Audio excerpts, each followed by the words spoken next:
దమ్మున్న సువార్త చేసిన మరి చెప్తున్నా అపోస్తలుల పౌలు గారిలో నువ్వు నిలబడగలవా? అపోస్తలుగా మరి చెప్తున్నాను తోమలాగా ఉన్నప్పుడు సువార్త చేయాలంటే అడుగుతున్నాం. మళ్ళీ సువార్త చేయాలంటే దమ్ముండాలి, గుర్తుపెట్టు.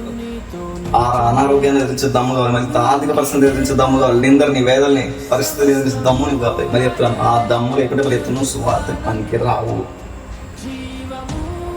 తెగించే క్రీస్తుకు తెగించే తత్వం నీలో లేకుంటే నువ్వు సువార్త పనికి రావు. దేవుని ఉద్దేశాన్ని నెరవేర్చడానికి పరిస్థితులను ఎదిరించి రాజ్యాన్ని, లోకాన్ని, వీటన్నిటి ఎదిరించే దమ్ము నీలో ఉందని అడుగుతున్నా. ఈరోజు నువ్వు నిలబడు, నేను నిలబడతా. దేవుని ఉద్దేశం ఎలా వాడుకోడు, దమ్మున్న సేవకుడు నువ్వు నిలబడి దేవుడు ఎలా వాడుకోవడం నేను చూద్దాం.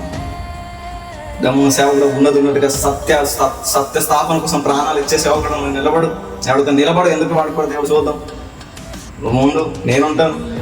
దేవుడు నిలబట్టే మహాశక్తులుగా చూపింపడాలి. అక్కడ అంటాడు కదా, నా సేవకుడు అగ్ని రథంలో ఉన్నారని. దేవుని సత్యం చెప్పడానికి అగ్ని రథాలుగా నేను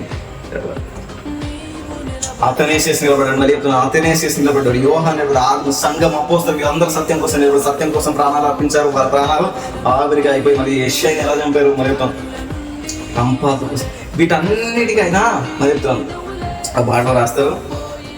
పాటలో కాదు, ఇది వాక్యంలో ఉంది కూడా. మారణైన ప్రేమతో బానిసలు మారణైన ప్రేమ గర్భం.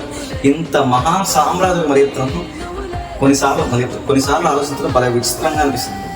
కొన్నిసార్లు వీటన్నిటి గురించి ఆలోచించడం భలే విచిత్రం అనిపిస్తున్నాం. మహా సామ్రాజ్యాలకు ఎదురెళ్ళడం ఏంటి? మహా సామ్రాజ్యాలకు, ఎంపైర్కు, కొన్ని కోట్ల మందికి, ప్రపంచానికి వ్యతిరేకంగా ఎలా నడిచేవాళ్ళు.